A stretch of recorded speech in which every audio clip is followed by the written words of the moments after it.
Hey guys, Desolator Magic here, and I don't usually do this, but I'm actually going to do a seasonally topical video. This Storytime with Desolator is the special Halloween edition. Now, I did intend, even like 2 months ago I was planning this, to make this ridiculously over-the-top fake story involving like MTG and something creepy for Halloween, like a haunted deck or just, some player that went missing or just something stupid like that. I might still do it. I don't know. I'm lazy as hell, so probably not. Then again, I am an expert author, so, might come up with something. But for now, I thought, why don't I just tell you some crap that actually happened to me? That's a little bit better. Oh, you're just kidding. If I made up a fictional story, it would be way better. But this is just some weird crap. And I think like last year, 2 years ago or something, there was this big, craze about all the YouTubers saying if anything paranormal has ever happened to them. I don't know what started it, but, they're all making videos about it. And this time around, it's like, how much money do you make? Like, that's the big YouTuber thing. None of your business, and if you really care, go to socialblade.com. It's a pretty good estimate. That's all I gotta say. It's a hell of a lot of money to me. It's probably more than you think. But, considering the amount of bills I have stacking up and, medical expenses and business losses from mostly 2014, it's not enough at the moment, but without it, I would absolutely have filed for bankruptcy already. So I'm very happy with the amount of money I'm making on YouTube at the moment. So thank you so much to everybody who constantly views my videos and has stuck around and supported me. That is awesome. So hey, that kills two birds with one stone. We covered that stupid topic that really shouldn't even be trending right now. And also, let's get back to the creepy stories. Now, I absolutely assure you that all three of these stories happened, okay? These absolutely happened. And it's more like 2 2.5 stories. So we moved into a new house when I was like 15 or 16, around there. Don't quite remember when. Who the hell remembers that stuff? I'm 29. And so you're probably thinking, oh my God, automatically, boom, haunted house. We built that house. The house was like a week old when we moved in. So yeah, awfully hard to get a haunted house when nobody actually lived there and none of the construction workers died, at least according to stupid horror movie rules, which by the way are a load of crap. But this was weird. On one of the very first days, it was like a second or third day that we lived there, I was in the bathroom, just getting ready to get in the shower, just about to take my shirt off. Boom, I get hit by something in the back.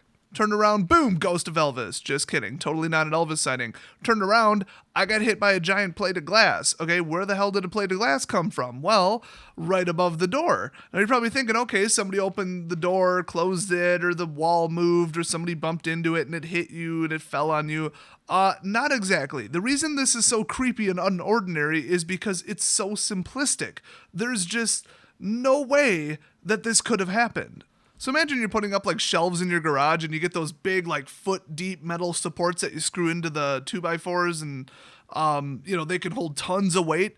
We basically had 2 of those, but even thicker, and I think they were like ceramic or something. They were like steel reinforced, not messing around. 2 of those, and then on top of it was a plate of glass, okay, like 2 foot by 1 foot, about half an inch thick. So pretty heavy, pretty hard to move.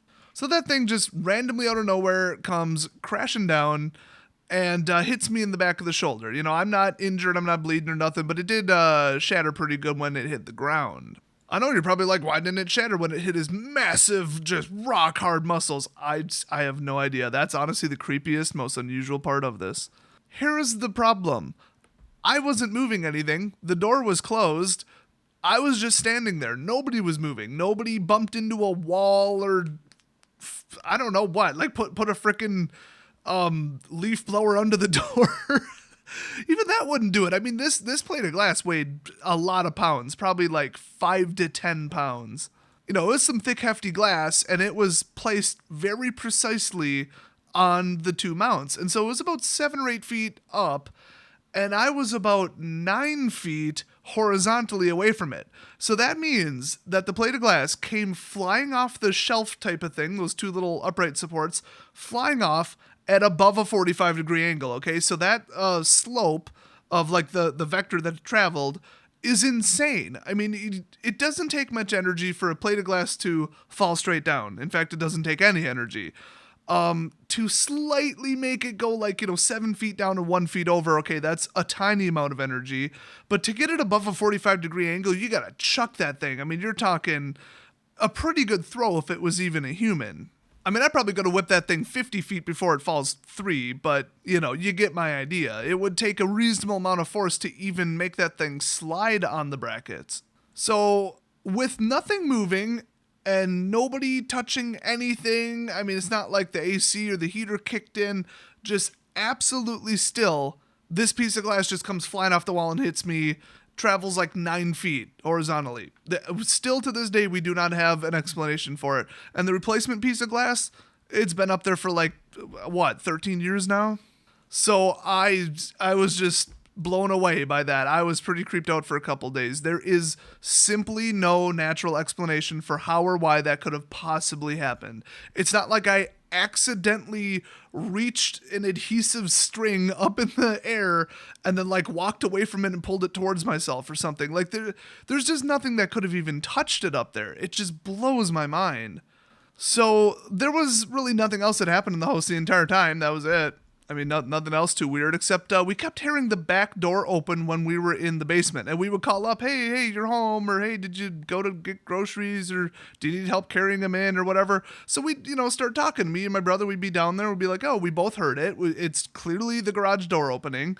And, or not the garage door, but the door between the garage and the house. It's a very particular swoosh. I mean, you guys know what those doors sound like. They're heavy, they're thick, they make a whoosh sound, We never figured out what was making that sound that sounded identical to it. Because sometimes we'd hear it and we'd run up the stairs and be like, hey, you're home. Hey, what's up?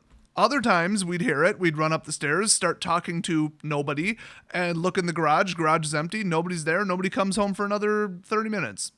One time I was literally talking about it with my dad while we were sitting at the bottom of the stairs, like talking about it. I'm like, have you ever heard that? Boom, it frickin' happens, like right in front of our faces. I mean, we're talking like 20 feet away up the stairs, and we're both like, oh, mom's home, cool, and we walk up the stairs, nothing. I'm like, this is what I'm frickin' talking about. So that was weird, because that between all of us, that happened like 100 times. So if it's that replicatable and that consistent, it must have been something else, but we couldn't imagine what noise would possibly sound like a door opening. My guess was it was something about like the refrigerator compressor kicking in. I mean, I can't imagine how that would sound similar, but it's the only other kind of loud, high energy thing that could produce a sound that loud. I guess it just sounded like a door. I don't frickin' know. It certainly didn't sound like it from upstairs. So how a plate of glass could go flying off the shelf and just hit me when not a dang thing is moving, I don't know. I mean, it's not like, oh my gosh, I saw a ghost face in the mirror. It's just like, oh, I got hit with a piece of glass. But there's just no explanation for it. There's nothing that could have caused it, and that's why it's so weird. Now, this next story is rather elaborate. I'm actually pretty much going to have to put it in a second video, unfortunately. According to the recording, it's really long because, well, I decided to actually put in the actual footage that I recorded. I didn't want to, so actually I just added the audio, not the video, because I probably filmed something that shows where I used to work.